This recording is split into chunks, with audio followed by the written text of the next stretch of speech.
Kekayaan Indonesia tidak hanya ikan di lautan dan mineral di tanah, tapi juga budidaya, peternakan, dan pertanian. Salah satu yang menjadi harta karun bernilai tinggi adalah sarang burung walet.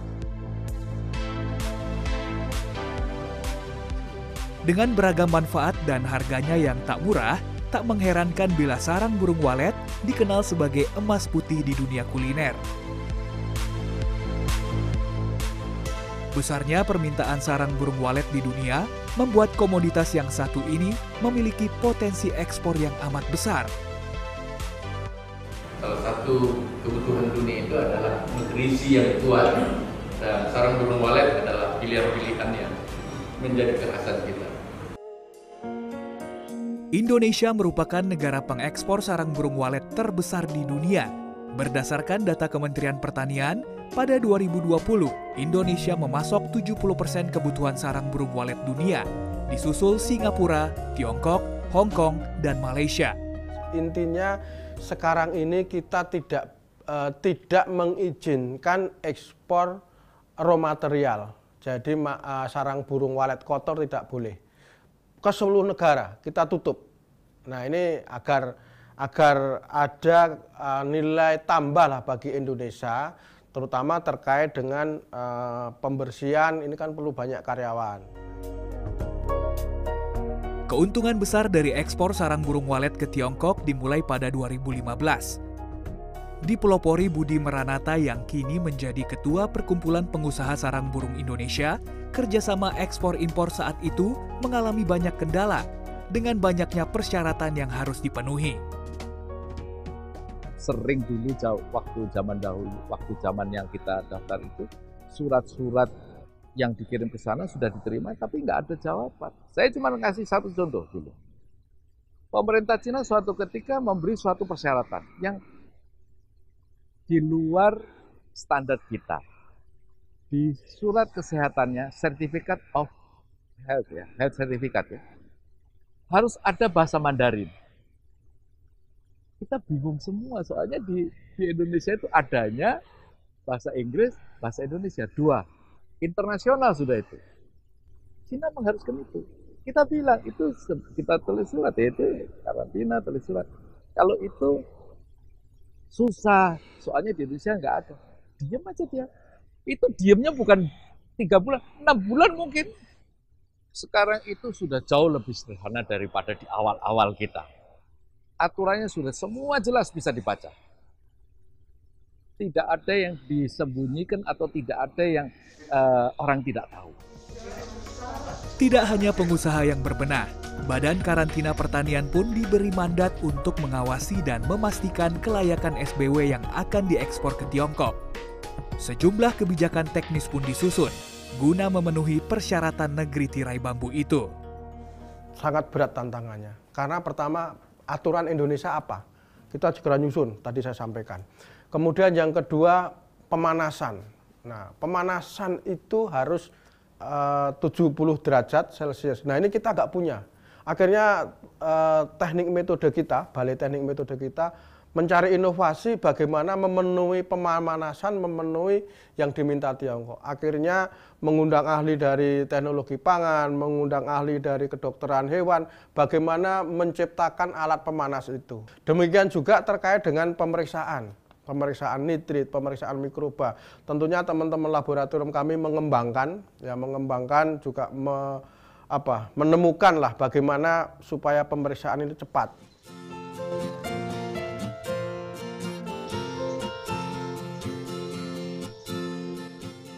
Lambat laun, kerjasama ekspor SBW Indonesia ke Tiongkok semakin berkembang pesat. Selama pandemi, data IKFAS Badan Karantina Pertanian menunjukkan jumlah ekspor sarang burung walet mencapai 1.155 ton dengan nilai hampir 30 triliun rupiah. Jumlah ini meningkat 2,13% dibanding 2019, yakni 1.131 ton dengan nilai 28,3 triliun rupiah. Pada 2020, Tiongkok menjadi importir terbesar sarang burung walet Indonesia dengan jumlah 262 ton atau 23% dari total produksi dalam negeri. Hingga saat ini, Tiongkok memang menjadi negara incaran banyak eksportir sarang burung walet tanah air karena harga jualnya yang tinggi, berkisar 25 juta hingga 40 juta rupiah per kilogram. Berkali-kali lipat dibandingkan harga di negara lain di dunia yang berkisar 6 juta hingga 10 juta rupiah per kilogram. Namun, di balik keuntungan besar ini, regulasi ekspor sarang burung walet ke Tiongkok adalah yang paling ketat dibandingkan beberapa negara lain. Berdasarkan data Badan Karantina Pertanian atau Barantan, Amerika Serikat mensyaratkan produk SBW diproses dengan memperhatikan kondisi higienis dan sanitasi yang baik. Salah satu syaratnya, SBW harus dipanaskan dengan suhu 74 derajat Celcius selama 5 detik dan mendapat verifikasi dari pejabat karantina Indonesia. Di Australia, persyaratannya meliputi produk yang tidak mengandung material bovin, ovin, dan caprin. Sarang burung walet harus dipanaskan pada suhu 100 derajat Celcius dan dengan pengemasan yang terstandarisasi. Sedangkan persyaratan Otoritas Kepabeanan Tiongkok yang juga bertugas untuk perkarantinaan, General Administration of Customs China atau GACC. Produk SBW Indonesia harus terlebih dahulu terdaftar di Barantan atau GACC. Sejumlah persyaratan teknis terkait bebas virus flu burung dan kandungan nitrit yang rendah pun harus dipenuhi. Itu eksportirnya harus ditetapkan dulu, harus lulus dulu dari GACC terkait dengan dokumen dari protokol, kemudian juga terkait dengan tolak ukur yang ditentukan Cina. Jadi perusahaan yang akan ekspor itu didaftar dulu ke sana. Indonesia melakukan verifikasi terkait dengan ketelusuran tadi, kemudian yang kedua terkait dengan tolak ukur yang dipenuhi, kemudian ada kuesioner yang harus diisi, dikirimkan ke Tiongkok. Tiongkok lulus apa tidak? Kalau tidak lulus dikembalikan suruh memperbaiki. Ini Tiongkok. Tapi kalau negara lain tidak perlu itu. Hanya terkait dengan barangnya sehat, cemaran bakterinya bisa diminimalkan, itu diterima. Kalau Tiongkok perusahaan dulu diterdaftar. Jadi itu bedanya. Untuk mengakomodasi dan memastikan mutu sarang burung walet Indonesia di masa pandemi, Badan Karantina Pertanian pun ditunjuk GACC sebagai fasilitator atau perpanjangan tangan untuk memverifikasi kelayakan dan standarisasi protokol bagi perusahaan eksportir sarang burung walet di Indonesia. Cina kan minta dikirim videonya terkait dengan rumah processing. Jadi kita harus mengirim videonya ke sana karena GACC sementara ini COVID tidak melakukan audit di Indonesia. Jadi dengan melihat dokumennya, dengan melihat video processing, dia akan menilai di situ. Kalau dirasa kurang, dia akan melakukan Zoom dengan perusahaan itu, dengan kami tentunya akan melihat langsung dari negaranya. Nah ini kan yang sangat sulit ini, tidak mudah karena yang menentukan finalnya adalah GACC Tiongkok. Ya, kalau kami begitu sudah memenuhi itu kami kirim, tapi kan Tiongkok bisa menolak dengan catatan-catatan. Nah, seperti yang 12 perusahaan itu sudah kita berusaha kita penuhi lengkapi, diaudit di Indonesia, minta tambahan lagi kita kirim, ternyata 12 perusahaan suruh mengulangi lagi. Nah ini kan tidak mudah ke Tiongkok ini. Asosiasi Pengusaha Sarang Burung Walet juga berharap agar pelaku usaha walet bisa mengikuti tiap protokol yang disyaratkan GACC Tiongkok dan tidak takut untuk meningkatkan kemampuannya. Karena Indonesia terus dibayang-bayangi eksportir negara lain di peta walet global. Kalau memang ada keinginan masuk ke China, ya harus standar itu dipakai. Dan bukan cuma Indonesia, Malaysia juga ada puluhan yang sudah ekspor ke China. Thailand, Vietnam. Ini kan kita bukan hidup di planet terpisah, kan menjadi satu. Ya sudah bumi ini ya sudah itu aja kira-kira ya. Saat ini tercatat 23 eksportir yang telah disetujui GACC dan belasan eksportir baru tengah menunggu audit kelayakan ekspor yang disesuaikan peraturan pemerintah Tiongkok. Badan Karantina Pertanian terus mendorong peningkatan eksportasi SBW Indonesia dengan memberikan pendampingan teknis demi menjangkau standar kelayakan mutu global.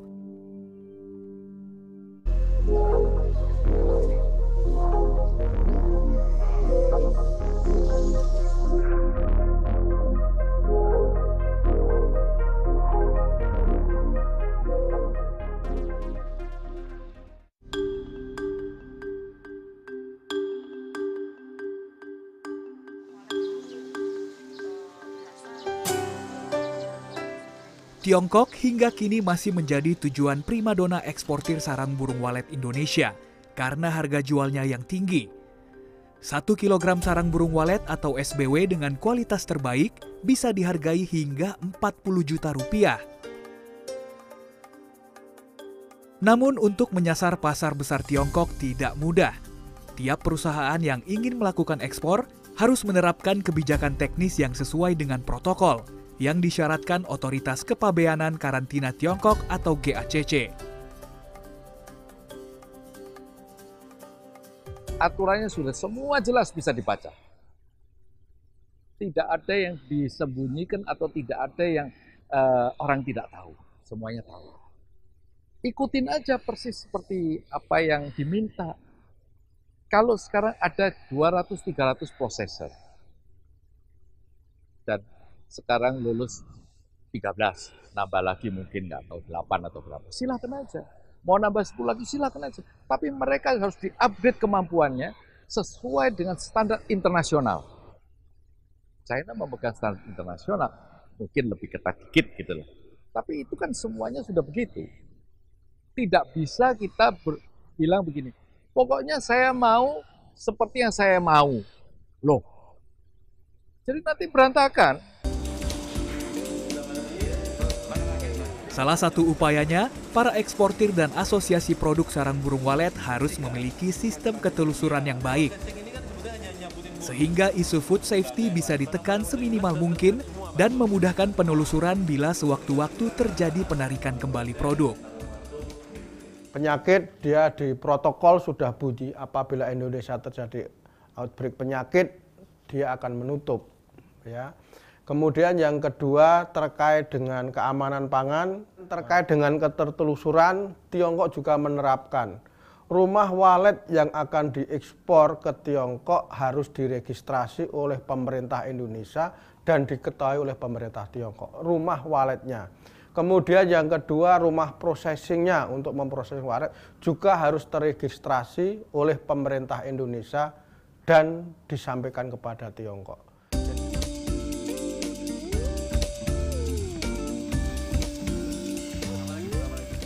Telusuran ini dimulai dari rumah walet yang berfungsi sebagai tempat membuat sarang dan berkembang biak. Biasanya terletak di pantai, tepian sungai, bahkan di sekitar pertokoan. Salah satu rumah walet yang sudah menerapkan persyaratan kelayakan terletak di wilayah Serang, Banten. Pengelola rumah walet Isnur Wahyudi mengaku mendapat banyak manfaat ketika mengikuti saran tim Badan Karantina Pertanian dalam pengelolaan rumah walet yang sesuai standar dunia. Mulai dari detail bangunan, kelembaban, suhu optimum, keamanan, proses panen, dan yang terpenting kebersihannya. Persyaratan khusus dari karantina Cina itu kandungan nitritnya harus rendah. Jadi kita usahakan itu panen itu sebelum telur menetas. Dan kita sisain 20%, itu mau tidak mau akan menjadi istilahnya sarangnya kita ambil setelah burungnya terbang. Saat ini produksi rumah walet yang dibangun sejak 2004 ini bisa panen sarang burung 7 hingga 8 kali dalam setahun dengan jumlah produksi 1 hingga 3 ton. Sejumlah metode yang didapat Isnur dari tim Kementerian Pertanian terus diterapkan demi meningkatkan jumlah produksi. Kini keuntungan yang ia dapat berlipat karena produksinya terserap maksimal dan lolos ekspor hingga ke Tiongkok. Kalau walet itu kan padat mudah dan istilahnya itu kan pemberian dari atas. Katakanlah kita nggak ngasih makan, mereka datang. Ada juga yang kita pelihara sampai bertahun-tahun, banyak sekali rumah walet itu yang kosong. Pepesan kosong banyak sekali. Jadi kita pakai metode istilahnya yang kita pakai ini ya sudah produksi dengan baik gitu.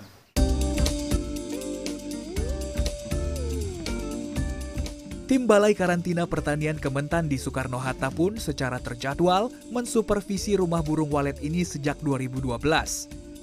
Monitoring dilakukan guna memastikan protokol yang disyaratkan terus dijalankan dan verifikasi kelayakan ekspor khususnya ke Tiongkok dapat diberikan. Tiongkok itu mempersyaratkan sarang walet yang diekspor dari Indonesia itu tertelusur sampai sumber daya alamnya, jadi sampai rumah waletnya. Jadi persyaratan rumah walet itu berdasarkan apa yang sudah ditetapkan oleh Tiongkok, seperti itu ya. Pastinya kami di desinfeksi dan sanitasi. Untuk sanitasi sendiri antara lain adalah tersedianya food dipping. Jadi terus kemudian wastafel untuk cuci tangan. Kemudian sumber air bersih pada rumah walet itu sendiri. Kemudian untuk petugasnya atau orang yang masuk ke rumah walet itu sendiri juga harus dilengkapi dengan APD, alat pelindung diri. Guna membantu pelaku usaha sarang burung walet, Badan Karantina Pertanian juga menyiapkan infrastruktur lain, salah satunya aplikasi online APIKH guna mempermudah proses ekspor dan pendataan dokumen. Registrasi kami lakukan melalui sistem APIKH, aplikasi penilaian instalasi karantina hewan. Jadi memang ada satu sistem online, jadi pemilik rumah walet bisa mendaftarkan di situ. Salah satu pabrik pemprosesan yang telah ditetapkan sebagai tempat instalasi karantina hewan dan mendapat nomor registrasi NKV dari Barantan adalah PT Adipurna Mranata Jaya. Pabrik yang sudah beroperasi sejumlah proses dilakukan agar sesuai dengan persyaratan Otoritas Karantina Tiongkok GACC. Sarang burung walet kotor terlebih dahulu dipilah berdasarkan kadar warnanya. SBW ini lalu dicuci dari kotoran yang menempel, bulu-bulu yang tertinggal di sarang dicabut secara manual. Pencucian ini berperan besar menurunkan kadar nitrit SBW yang menjadi persyaratan penting protokol ekspor ke Tiongkok. Tahapan selanjutnya adalah pemanasan atau heater. Pemanasan dilakukan secara merata dengan suhu minimal 70 derajat Celcius selama 3,5 detik. Ini dilakukan untuk mematikan virus H5N1, jamur, dan bakteri yang bisa mengakibatkan nitrifikasi. Meski tahapan pemprosesan terlihat kompleks, sejumlah eksportir berlomba untuk mencapai standar yang ditetapkan GACC. Salah satunya PT Natura Karunia Agung, yang kini tinggal menunggu izin ekspor yang dikeluarkan pemerintah Tiongkok. Eksportir seperti kami harus bisa berkoordinasi, Pak, mengikuti arahan dan aturan yang ditentukan oleh Badan Karantina dan GACC, yang mana semua panduan tersebut dan arahan oleh Badan Karantina Indonesia. Dengan bimbingan dan arahan seluruh tim Badan Karantina, pastinya uji kelayakan akan berjalan baik dan sempurna. Selain mendapat SBW yang sesuai standar batas nitrit, aplikasi teknologi dilakukan agar standar kelayakan mutu SBW semakin baik. Di luar daripada itu, dengan teknologi reverse osmosis, itu kita berharap nitrit ini bisa kita cuci, karena nitrit ini adalah kotoran dari burung tersebut, Pak, dari pakan dan kotoran yang dia keluarkan. Nah, di sini kita dengan pemilihan dengan alat spektrometer, kita bisa memilih standar-standar yang kita bisa produksi sesuai dengan keinginan atau produksi Tiongkok tersebut, Pak. Penerapan teknologi menjadi hal penting dalam memenuhi persyaratan ketat Otoritas Kepabeanan Tiongkok GACC. Sebagai fasilitator, infrastruktur penunjang kelayakan ekspor pun terus ditingkatkan, termasuk dalam proses pengecekan di laboratorium.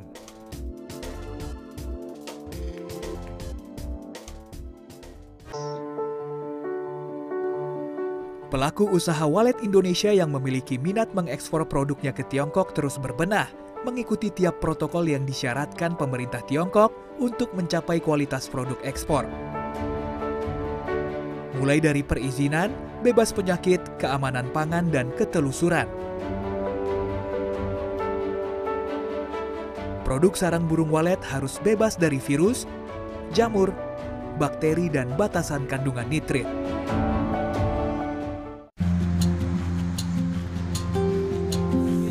Dengan terpenuhinya semua regulasi ini, diharapkan SBW Indonesia dapat dengan mudah masuk pasar Tiongkok.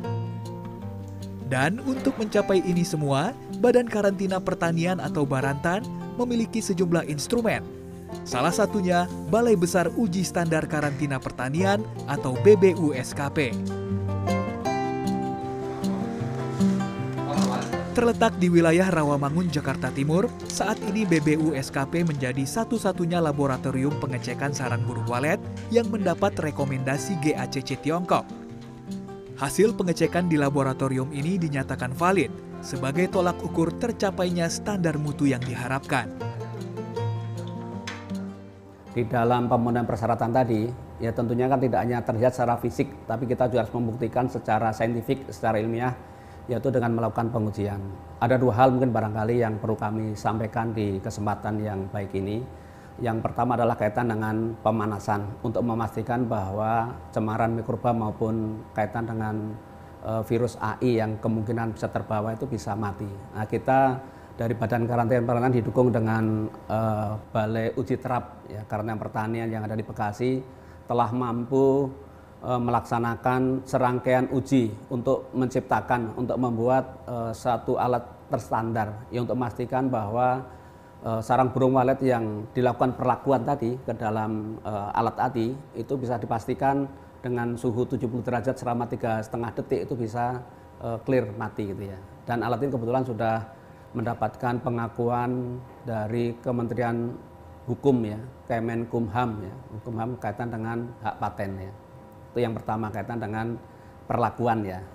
Yang kedua kaitan dengan memastikan keamanan pangan ya. Itu ada kurang lebih ada beberapa parameter yang harus terpenuhi oleh pemerintah Indonesia sebelum kita boleh mengekspor ke Tiongkok. Yang pertama kaitan memastikan pengujian cemaran mikroba ya. Ada 5 mikroba yang kita periksa di lab ini. Yang pertama kaitan dengan total bakteri atau total cemaran atau apa istilahnya ya total cemaran ya.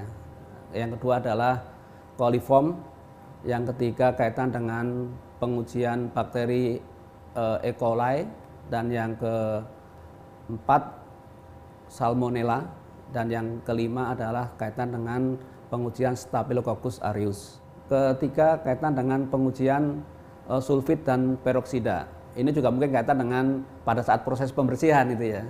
Barangkali mungkin menggunakan deterjen atau apa gitu ya. Yang notabene itu mungkin barangkali juga berbahaya terhadap kesehatan. Ya kita juga lakukan pengujian di sini. Jadi kadar sulfit maupun peroksida juga kita ukur ya. Dan yang keempat terakhir mungkin kaitan dengan pengujian nitrit ya. Nitrit merupakan salah satu persyaratan di protokol ya yang ditekan oleh China, dan hasil pengujian harus di bawah 30 ppm ya.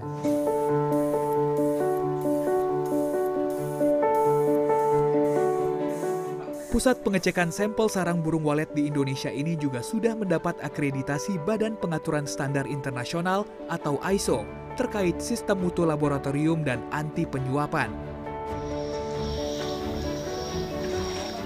Berperan sebagai fasilitator pertanian pada perdagangan di pasar global, Barantan bertugas untuk memberikan pendampingan teknis ke pelaku usaha sarang burung walet.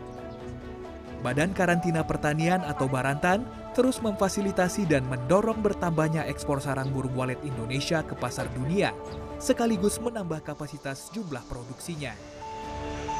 Semua negara yang ekspor itu sarang burung walet pasti terdata di kami. Ada sertifikatnya. Kalau tidak ada sertifikatnya pasti akan ditolak di negara tujuan. Kenapa dibilang ilegal? Karena Malaysia, Vietnam ini setelah dapat Indonesia, impor dari Indonesia dijual ke Tiongkok.